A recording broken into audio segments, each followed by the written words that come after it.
Good morning. Good morning. I'm Melissa Nielsen with Waldorf Essentials, and welcome to our Monday morning show. Today we're going to talk about mindset, but just a couple of announcements really quick. Happy Memorial Day to those of you who are celebrating because you have members in your family that, and then happy Memorial Day to everybody else too. I mean, it's definitely a day of remembrance, and so I want to encourage you to all be safe in your travels today. If you are going out to do the barbecue and all of that thing with other family, and I actually want you to listen up if you've got family stuff today, because some of the mindset stuff that we're going to talk about today, I think will be very helpful to you as you're going to be around other human beings. Let's see what else.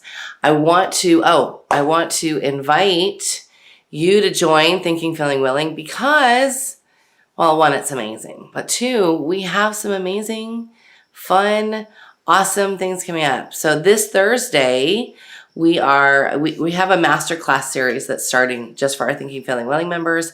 And this Thursday is the first one. My dear friend, Ziglinda DeFrancesca of Teach Wonderment is going to be kicking us off. She has, she wrote Coloring with Block Crayons, and which I have to say is still the most amazing training out there. She wrote Coloring with Block Crayons, the book, the video series. She also has a book about fables and sort of lengthening the fables and using block crayons for that. She's going to talk about storytelling when she comes to talk to our group. And so we're going to talk about like storytelling through the years and how it starts when they're young and then as they get older. So she's going to be giving a lot of tips and tricks, and I saw her outline, and her outline is fantastic. So I'm super excited about what she's going to bring to our group. So if you are on the fence about Thinking, Feeling, Willing, and you are trying to decide if that's the road you want to go down, I'm telling you, we've got some amazing training coming this year, and we have some awesome people coming up. We have Roberto Trostley. He wrote Rhythms of Learning and Physics is Fun. And he has another physics series that replaced that book that's like in the second edition. And then we're also going to have Jamie York. He's going to be there. Jody Messler is going to be there. We're going to have a lot of fun people. And that's not all of them. Carrie Dentler. There's a lot more people that are going to be doing master classes with us this year. So this is your opportunity to come, because our Thinking, Feeling, Willing members get to come for free because this is for them. So you want to hop on over to our bio if you're listening to us on Instagram and grab that link. Or you can go to thinkingfeelingwilling.com and get all of the information there. It is we're going to have a lot of fun. Like I always have fun.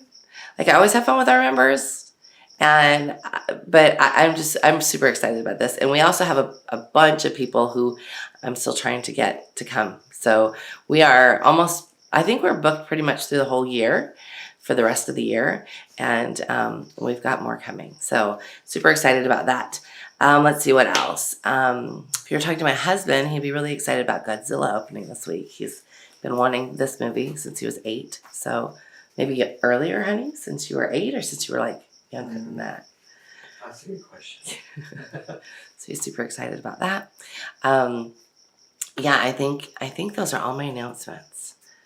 I think so. I was just trying to think. Was there anything else? No, I think that was all.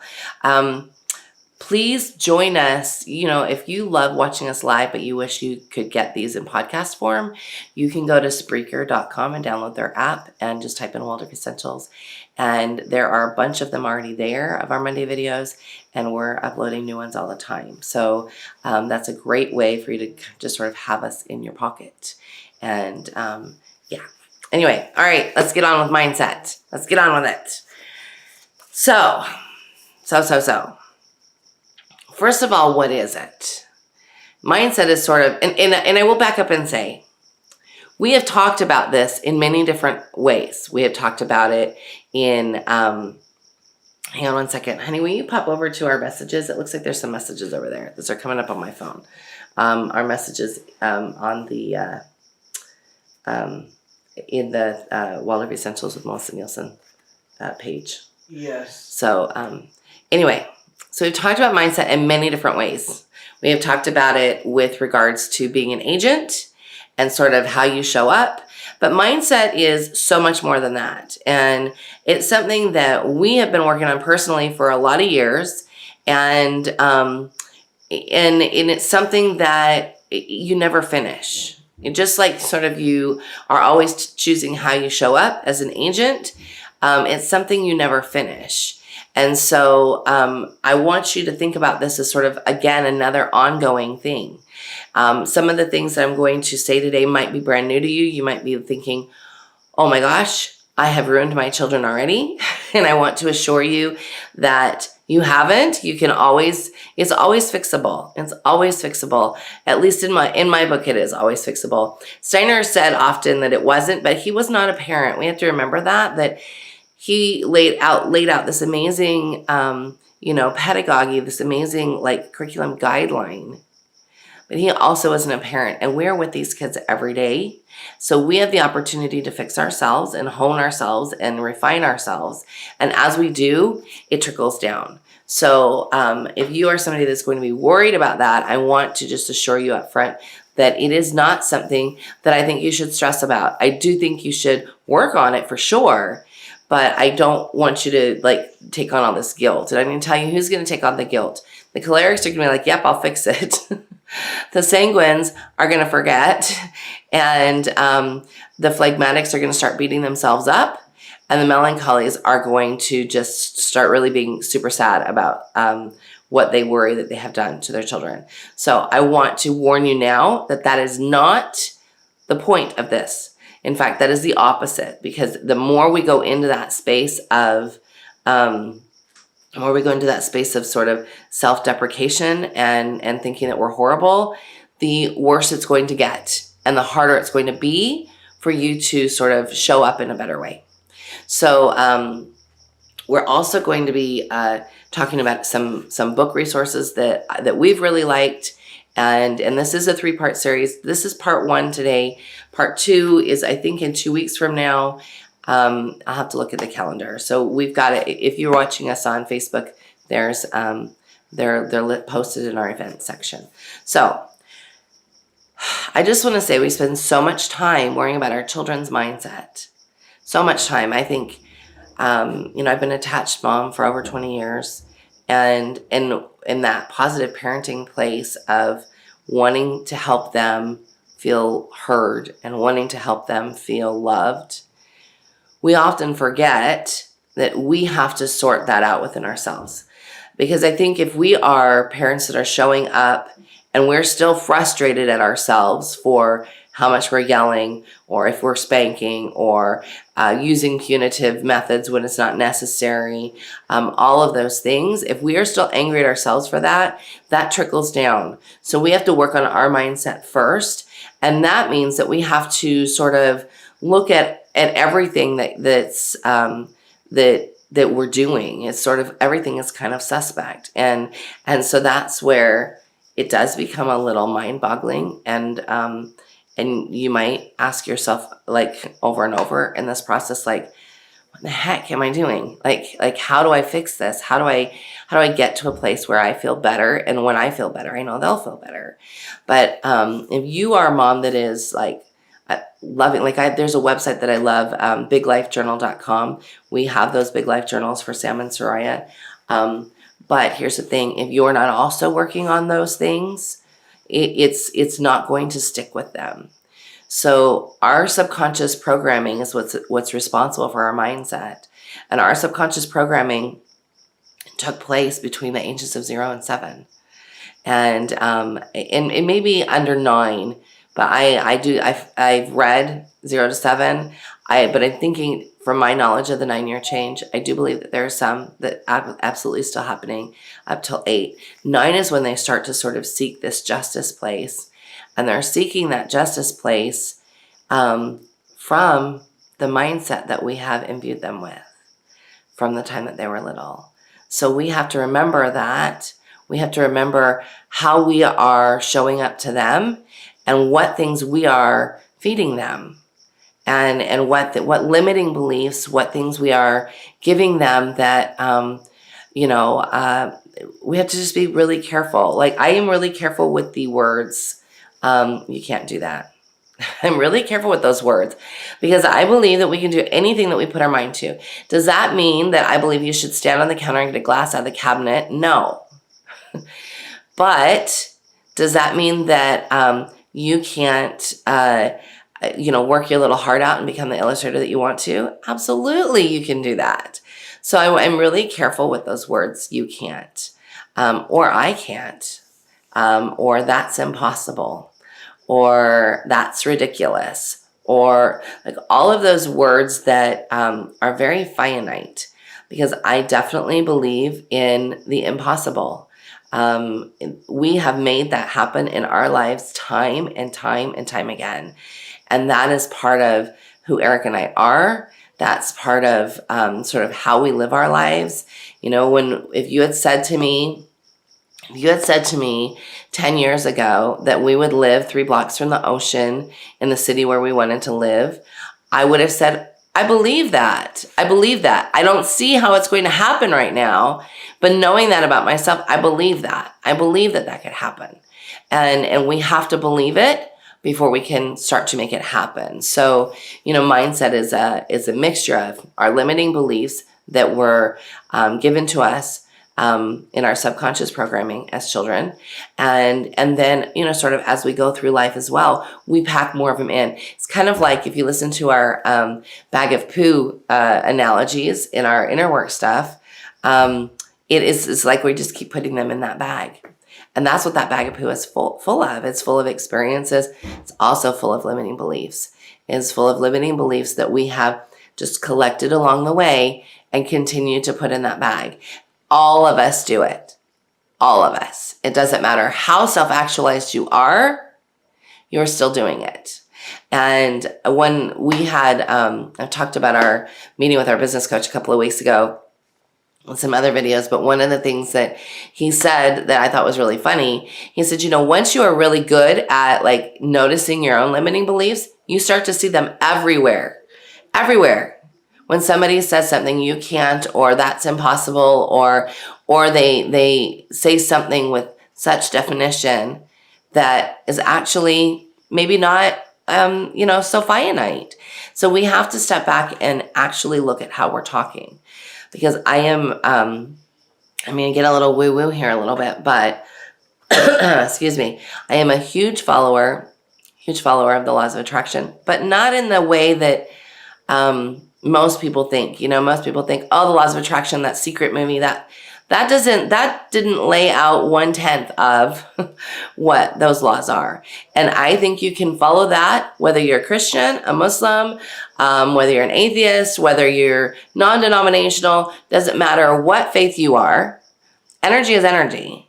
And what we're putting out is what we're getting back. So what are we putting out? If we're putting out anger, frustration, I don't like who I am, I don't think I'm confident enough, I don't think I can do this, I don't think I can teach my kids, I'm not sure I can teach my kids, gosh, they're such brats today. If we're putting those things out, guess what?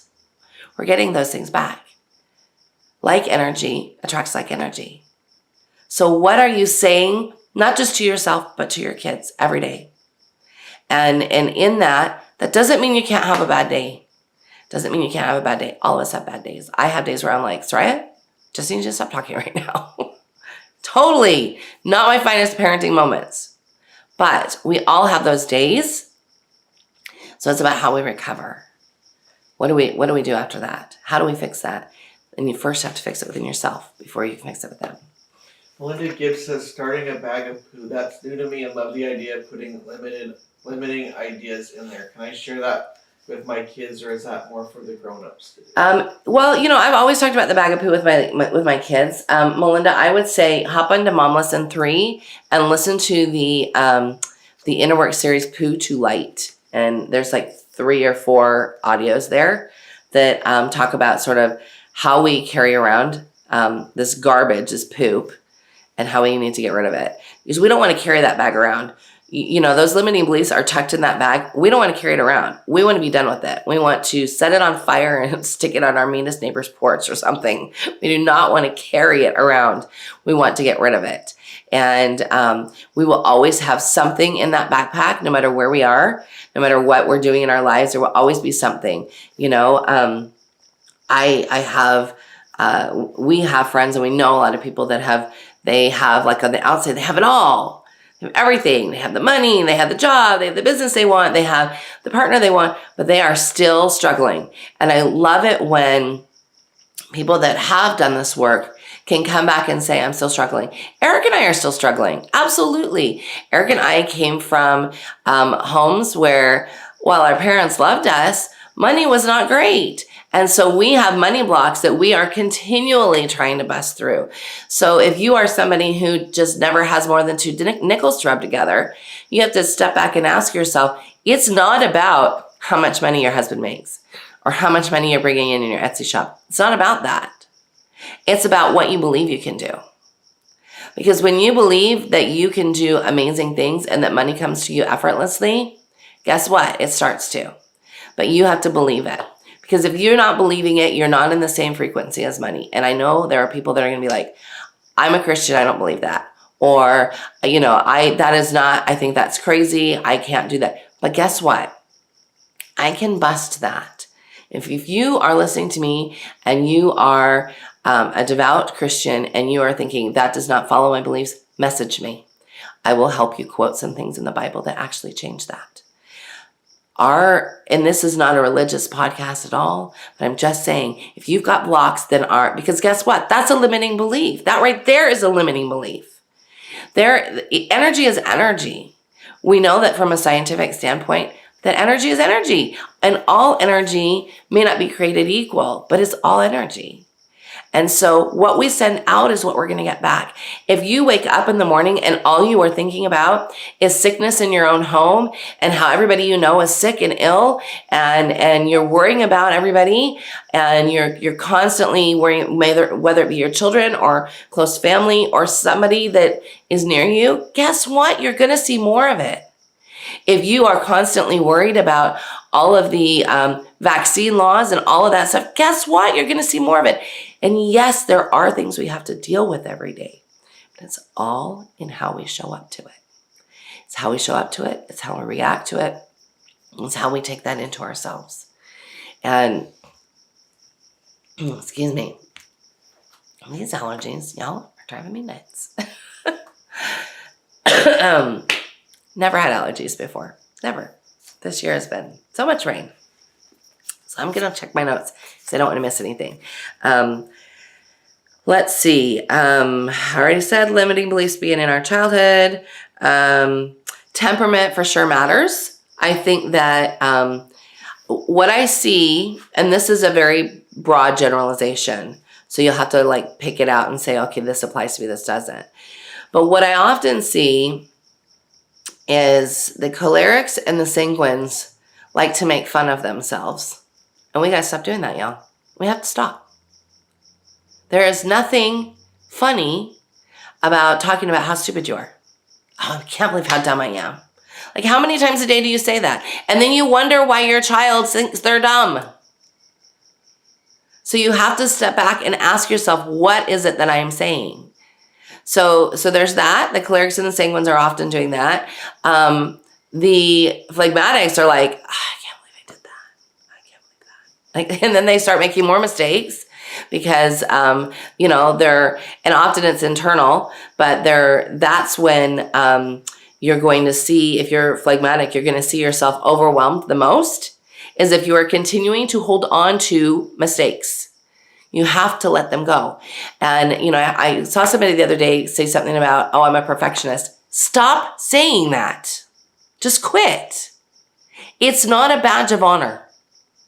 Being a perfectionist is a problem. It's not a badge of honor. That means you can't let things go. That means you can't just be. That means that you are allowing yourself to be robbed of happiness because of this perfectionist place. So we have to work on forgiving that space. We have to work on, where did that come from? There are definitely temperaments that are more perfectionist than others. I would say phlegmatics and melancholies are way more perfectionist than cholerics and sanguines on the whole. That doesn't mean I don't like things just so.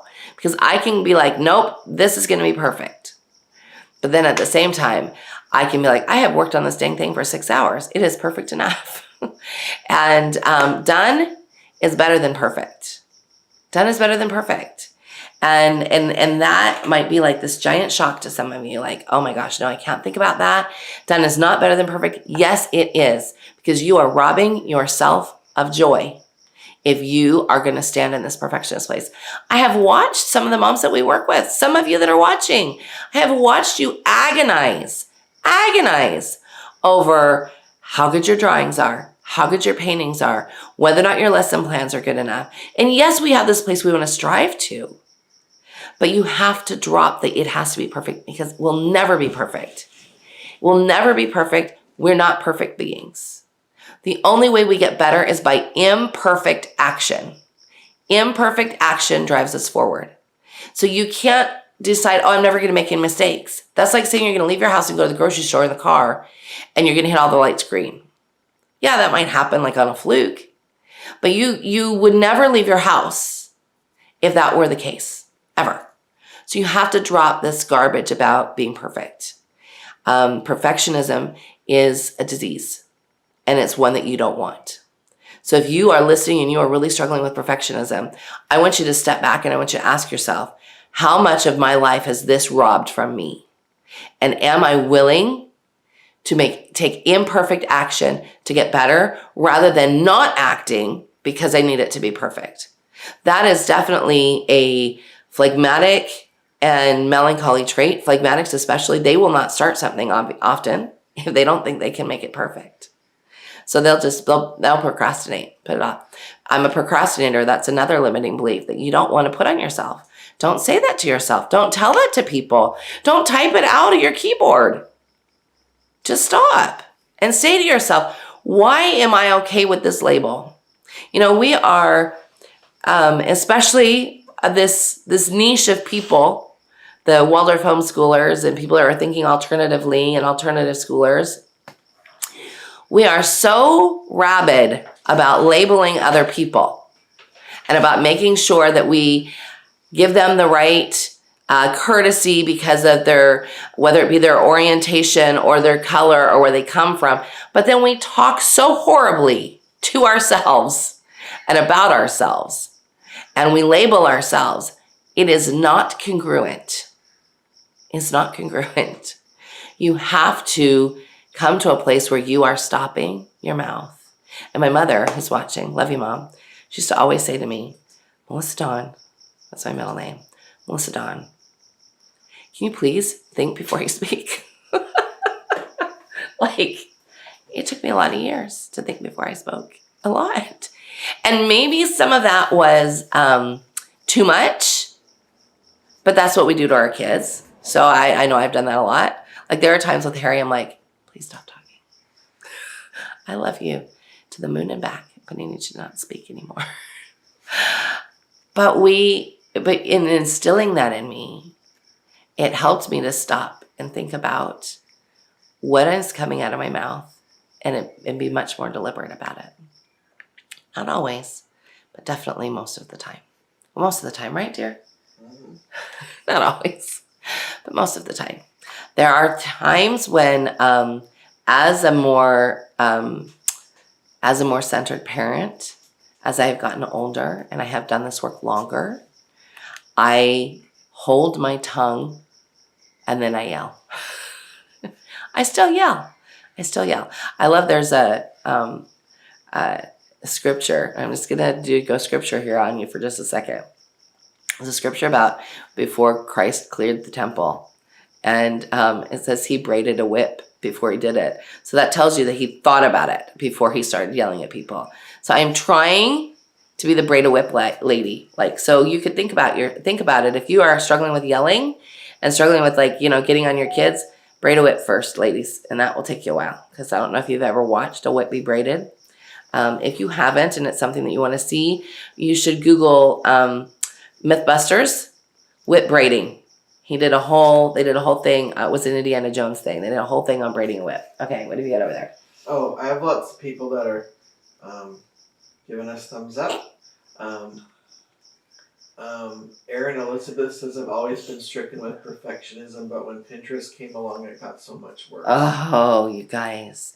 Well, here's a tip about Pinterest. And I did this years ago, and then I just ended up walking away. It's really easy to get like stuck on Pinterest. Pinterest and Instagram are amazing resources, but they also like suck your time and make you feel like crap. And it's funny because, you know, when I started this journey, it was blogging. And it's still blogging. There's a lot of people that still have great blogs. But it was blogging, and there were all these pretty blogs. And so what I had to tell people was, what y'all don't understand is that I know those moms because they're my clients. And their house and their life doesn't look as pretty as that blog picture does. So, you know, I love it when I see pictures on Instagram that are of moms just living. And I love to see pretty things too, of course. But I think if you are somebody who compares yourself, stop it. Just stop going there. Stop looking. Don't be going there and doing that. Now, that doesn't mean that we shouldn't be able to strive, because that's different. That comes from a different place. Striving comes from a different place than comparison. If you are looking at something, you go, okay, I would really like to paint like that. And that's your striving and you're working on it. If you are, that's the healthy place to be. If you are looking at that painting, you're like, I could never do that. My paintings just suck. I should just stop teaching my child right now.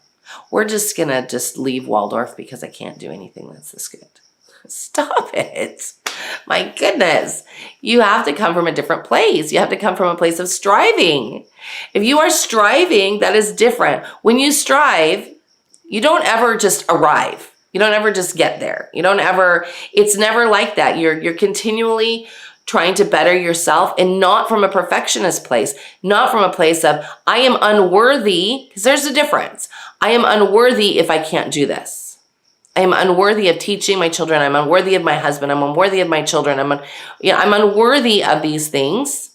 When you come from that place, then you are never going to be worthy. If you are counting your worth based on something that you do, it is never going to be that for you, ever. Because here's the deal. You are worthy because you are here. You are worthy because you are a human being. You are worthy because you chose to try. That's why you're worthy. You're not worthy because of action. Yeah, there's going to be actions that come in your path that you should think about, for sure. You should think about doing, changing, striving. But striving is not the final destination. I love that. Ryder Homestead over here said, striving is a journey, not a final destination. Amen. Yes, ma'am. Yes. And I have to say that a friend told me this years and years ago. Love her dearly. Chris Peterson, if you're listening anywhere, I love you.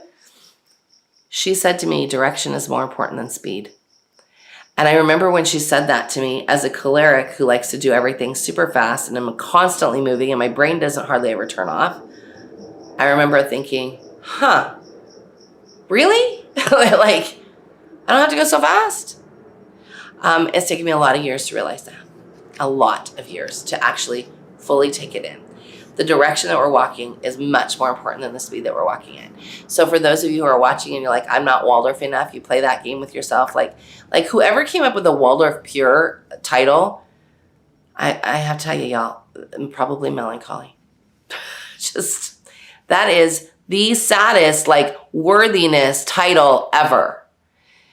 You should have Waldorf the way you can, the way you feel like you can show up. And understanding the tenets of Waldorf, the basis of it, which is developmentally appropriate material at the right time and lively lessons. Period. Everything else is gravy. Everything else is gravy.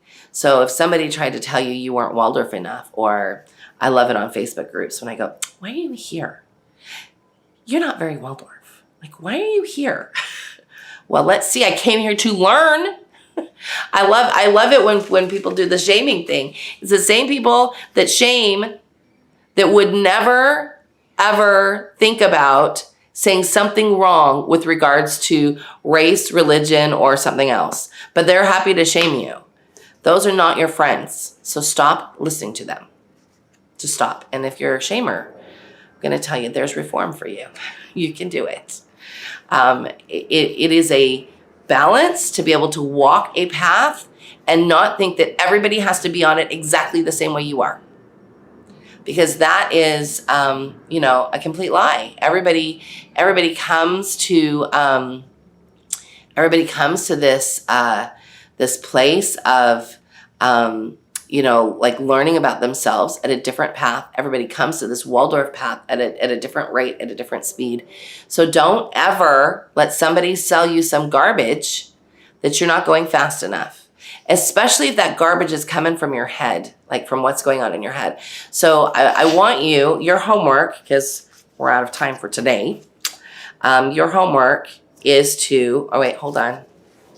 Oh, wait, I was going to say, Management Mom is riddled with limiting beliefs. So Management Mom, if you have not read my Management Mom versus, I forget what it's called. Management Mom versus, it's not versus Connected Mom. No, that's not right. Anyway, it's in our resources section on our site. Go check it out. Management Mom believes she's not enough. She can't teach. She's doesn't ever have enough money.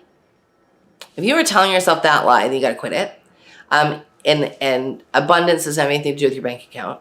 Or that special needs rule you.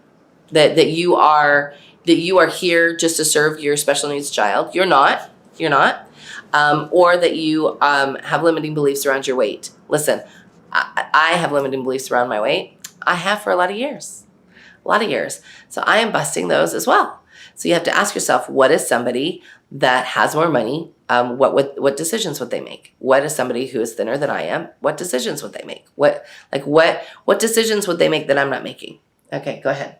Sinead 7 Rivard says, this is great. I'm talking myself into just jumping in and start doing the painting and drawing, but it is hard when you look at the perfection that is out there. Good to know, but you don't have to be perfect. Just willing. That's the piece that you need. So if you are catching yourself saying any of these things, and I know you are, even if you don't want to admit that you are, because I will also say that as we do this work, we like to think, oh, that's not me. Oh, I got that one under control. And limiting beliefs hide. They hide and they come out when you least expect it. They come out when you're already feeling down about something, and then all of a sudden they just start coming out of the woodwork and you're hearing them everywhere. So, I want to encourage you to catch yourself this week. That's your homework. Your homework is to catch the words coming out of your mouth and to listen to yourself. Often we're in such a big hurry. We're just going, that we don't stop to listen to ourselves. And if we want our children to slow down and focus and concentrate, I love it. Don DePondy, and I said this last week, Don DePondy is this, you can look him up on YouTube. He's great. I love listening to him. He made some comment about concentration and how we're never taught how to concentrate. So as homeschoolers, I want you to really think about that. Do you teach your children how to concentrate? Do you teach them how to slow down? So this week, and probably the next 2 weeks, because we're going to do part 2 in a couple of weeks, I want you to catch yourself. I want you to start asking yourself, when it comes out of your mouth, was that a limiting belief? When you say things to your children like, we're poor, we don't have the money for that. Now, that doesn't mean, oh, yes, we have the money for that. But I choose to say things like, that's not my budget today, I'm sorry. And you might be saying that a lot, and it's okay. It's okay to give children a sense of, oh, well, we're aware of, but we are not ruled by. So I want to give you 2 book recommendations, and I actually left the other book upstairs, unless you have it down here. Do you have Dollars Flow Easily down here? No, it's upstairs. It's upstairs. So if the money one is a problem for you, which I get it, listen, we're busting down barriers all the time here. There's a book called Dollars Flow Easily to Me by Richard Dodds, Dotts, on Amazon. It's like $10. So there's that book. I also love this book. It's called You Are a Badass, How to Stop Doubting Your Greatness and Start Living an Awesome Life by Jen Sincero. Excellent book. Excellent book. She has a couple of them. There's this one, and then there's one about money in specific.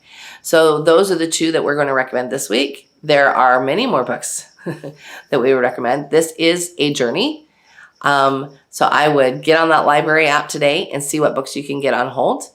Anything by Dr. Wayne Dyer would be on that list. Anything by him. The one that we have enjoyed recently is his No Excuses book. They also have them on Audible. And so I would, this is, people always say to me, what is personal growth? Like what do you consider personal growth versus inner work? This is personal growth. This is personal growth that then makes you do inner work. It makes you reflect. So this is in my personal growth category. So that's your homework. Your homework is to catch yourself. And for those of you who are Thinking, Feeling, Willing members, this is going to be a whole mom lesson. We're going to be working on that over the next few weeks, and we're going to go a lot deeper. And we're going to tackle some more deep inner work pieces in some live trainings. And so if you are not a Thinking, Feeling, Willing member, what the heck are you waiting for? Get on over there. ThinkingFeelingWilling.com. It is, it's part personal growth. It's part curriculum. It's part learning the arts. It's, it's part mentoring. It's all of those things. And so I'm going to encourage you to come and join us in that program. You will love it. Yeah, you will love it. You will love it. I think that's all. Anything else over there?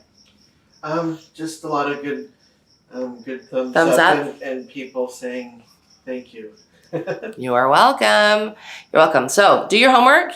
Please message me, DM me, or PM me if you're like, okay, is this a limiting belief? Or if you've got questions, if there are things you want me to tackle in this 3-part series, I'm happy to. So just let me know, and I'm happy to do that for you. All right. I hope you guys have a great week. Yeah, it's time for me to be done here. Hope you guys have a good time.